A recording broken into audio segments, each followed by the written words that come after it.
Hi, my name is Nehemiah Wright, and today I will be talking to you about how to properly hit a baseball. I go to Harvard Community College and I'm in class of 2018. When you're trying to properly execute a perfect swing or hit a baseball, you have to first start off with balance and your stance.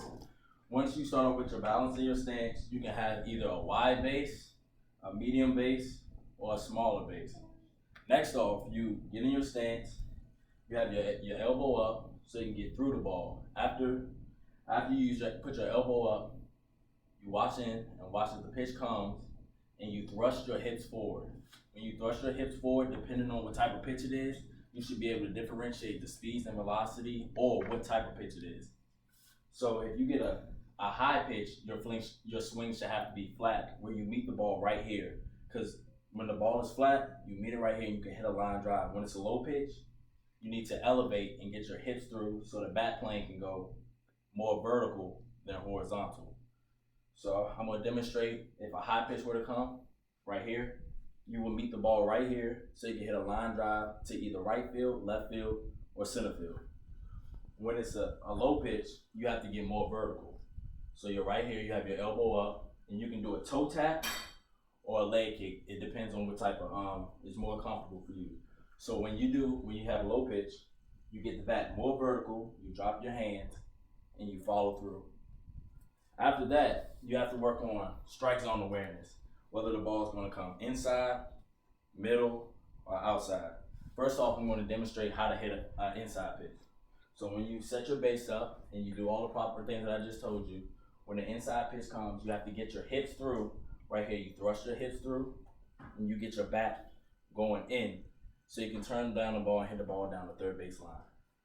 When you have a pitch that's in to middle, you have to weight back a little more depending on what type of pitch or what the velocity is, and hit the ball right back where it came from. So this is how you would probably hit a middle pitch. You would meet right here, you would meet the ball in the middle right here.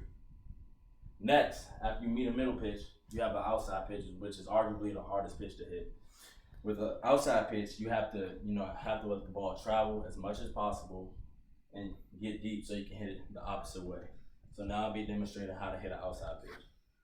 You do your load, your leg kick, and you put all your weight going forward, and then you let the ball get deep and let the outside pitch hit off the sweet part of the bat.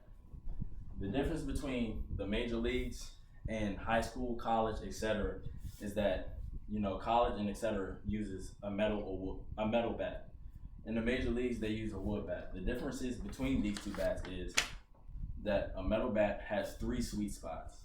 The one down here, the one in the middle of the bat, and the one closer to the top of the bat. On a wood bat, you have 1 sweet spot, because if the ball hits here, your bat's going to break. And if the ball hits right here, you're going to hit a weak pop-up or a weak ground ball. Next, I will be talking about pitch awareness and velocity and the different types of pitches there are in baseball. In baseball, you have change-ups, fastballs, curveballs, forkball, whatever type of ball you can think about. So when you're a hitter, you have to be as patient as possible, and you have to learn the pitcher and his every movement as in his every pitch. So when you're up there, you have to differentiate the speeds of each pitch. So if you get a curveball, you might lunge forward, but your hands stay back and you can still connect with the pitch. If you get a fastball, it's more off of reaction and instinct. And if you get a changeup, you just have to see the ball through. Next, I will be talking about the pitcher's high and low velocities. If you get a pitcher with high velocity, you have to shut your swing down a little bit.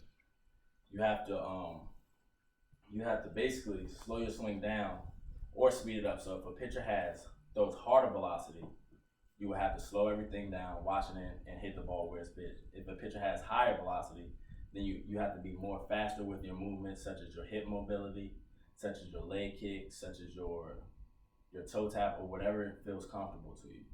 So, as I demonstrated before, if a pitcher's throwing a fastball, you have to get in your movements faster than if they were throwing a changeup or a curveball. So now I'm gonna demonstrate how to hit a fastball at maximum speed.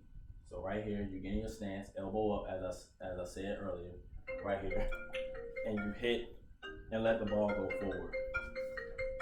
Next, after you hit a fastball, you'll get a curveball. So you put your weight back, elbow up, and your movements will be slower, slow, and then explode. If it's a changeup, you have to have your movements very subtle because it looks like a fastball when it comes out of the pitcher's hand. So with the changeup, you keep your weight back, just like if it's a fastball. And once you're off balance a little bit, you still keep your hands back and allow the ball to travel, and then get your momentum going forward. Also, talking about hip mobility. Hip mobility is one of the most important things in hitting. If you don't have good hip mobility, you're not going to be able to hit the baseball, because it's like a boxer. If a boxer's throwing an uppercut, he has to get through the ball. You're not going to punch somebody just like this off balance. So it's just like swinging a bat. When you're trying to get an uppercut swing, you use your hips and you go and you thrust forward and up. You wouldn't punch somebody like this. So just like a boxer, when you're throwing an uppercut, you get your hips in it and you move your arm so you can hit them right on the chin. It's the same thing with baseball. Thank you for watching my speech. Oh,